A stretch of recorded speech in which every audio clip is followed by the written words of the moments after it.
নমস্কার। অরূপ তোমার বাণীর 92তম এপিসোডে আমি অরূপনাথ নাইক আপনাদের স্বাগত জানাই। আজ আমি আমাদের এই যে 92তম এপিসোডটা আপনারা কিছুটা ছবিতে দেখে নিয়েছেন যে আমি একদম অপরূপের টেবিলের সামনে আছি। এখানে অপরূপের যারা পছন্দের আইডল তাদের ছবিগুলো সাজানো আছে। এখান থেকে ছত্রপতি শিবাজি, Netaji Subhash, Mahendra Singh Dhoni, American musician Kurt Cobain, Rupam Islam, Lionel Messi, তারপরে দু একটা পার্সোনাল ছবি আছে। এরা সবাই ওর পছন্দের আইডল বা ভালোবাসার মানুষ। তো এটা ওর ওয়ার্কিং টেবিলের সামনে এই ছবিগুলো রাখা আছে। এনাদের নিয়ে প্রশ্ন ও একটা পরবর্তী কোনো এপিসোডে করবে। তো আজকে আমাদের 92তম এপিসোডের যে প্রশ্নগুলো সেটা আমরা সংকলন করেছি বিশ্ব সাহিত্যের গুরুদেব বলবো উইলিয়াম শেক্সপিয়ারের কিছু কোটেবল কোটস নিয়ে।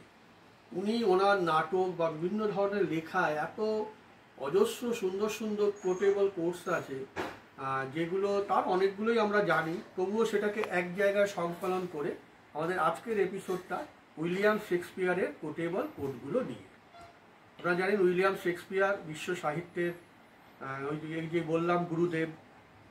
1564 সালে জন্ম, 1616 সালে দেহাবসান হয়েছিল। তো ওনার প্রথম যে কোটটা আমি বলবো বা আপনাদের কাছে জিজ্ঞাসা করব এগুলো ওনার কোন লেখক থেকে নেওয়া হয়েছে, সেটা আমার অত্যন্ত প্রিয় লাইন বলেই এটাকে হোয়াটসঅ্যাপ অ্যাবাউটেও রেখেছি। Hell is empty and all the devils are here. এটার বাংলা মানে করলে দাঁড়ায় যে নরকটা পুরো ফাঁকা হয়ে গেছে এবং যত শয়তানের দল সব এখানেই আছে। Hell is empty and all the devils are hair.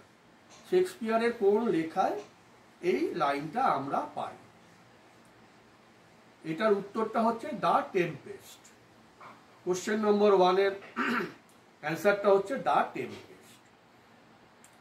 2 number, all the world is a stage and all the men and women merely players. They have their exits and their entrances, and one man his time plays many parts. মানে এটা অনেক লেখাতে ব্যবহৃত হয়েছে যে গোটা পৃথিবীটাই হচ্ছে একটা রঙ্গমঞ্চ। সেখানে পুরুষ মহিলা সবাই হচ্ছে অভিনেতা, তাদের আসা আছে যাওয়া আছে এবং এক একজন মানুষ এক একটা জীবনে অনেক রকম ভূমিকা পালন করে। শেক্সপিয়ারের কোন লেখায় all the world is a stage and all the men and women merely player, they have their exits and their entrances and one man in his time plays many parts. এটা হচ্ছে শেক্সপিয়ারের অ্যাজ ইউ লাইক ইট থেকে নেওয়া হয়েছে, as you like it. 3 number, to be or not to be, that is the question. To be or not to be, that is the question. শেক্সপিয়ারের কোন লেখায় এই লাইনটা পাব? এটার উত্তর হচ্ছে হ্যামলেট। উত্তর হচ্ছে Hamlet. 4 number, what's in a name that which we call a rose by any other none would smell as sweet? মানে নামে কি এসে যায়? আমরা যদি গোলাপকে অন্য একটা নামে ডাকি তাতে কি তার গন্ধ এগুলো কি সব মানে উধাও হয়ে যাবে? তা তো নয়। What's in a name that which we call a rose by any other name would smell or sweet. শেক্সপিয়ারের কোন লেখায় এই লাইনগুলো আছে? এটা হচ্ছে শেক্সপিয়ারের সেই নাটকটা যে নাটকে দুটো চরিত্র নিয়ে আমরা গোটা পৃথিবীর মানুষজন ভালোবাসার গল্প যখনই বলা হয় তখনই এই দুটো নাম চলে আসে, Romeo and Juliet. Romeo and Juliet. 5 number, some are born great, some achieve greatness, and some have greatness thrust upon them. মানে কেউ কেউ মহান হয়েই জন্মায়, কেউ কেউ মহত্ব অর্জন করে, আবার কারো উপর মহত্ব চাপিয়ে দেওয়া হয়। শেক্সপিয়ারের কোন লেখায় এই লাইনগুলো পাওয়া যায়? Some are born great, some achieve greatness, and some have greatness thrust upon them. এটা হচ্ছে 12th নাইট।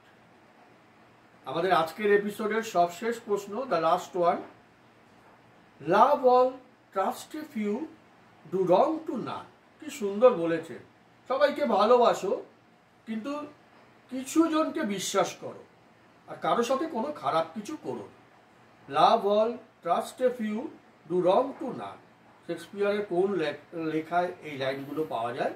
এটা হচ্ছে all's well that ends well, সব ভালো যার শেষ ভালো। এই কোশ্চেনটা দিয়ে আমরা আমাদের 92তম এপিসোড শেষ করছি। আপনারা যারা এপিসোডগুলো দেখছেন তারা আপনাদের যদি ভালো লাগে তাহলে অন্যদের কাছে শেয়ার করবেন বা জুনিয়রদেরও সাবস্ক্রাইব করার কথা বলতে পারেন। সবাই ভালো থাকবেন, ভালো রাখবেন। নমস্কার।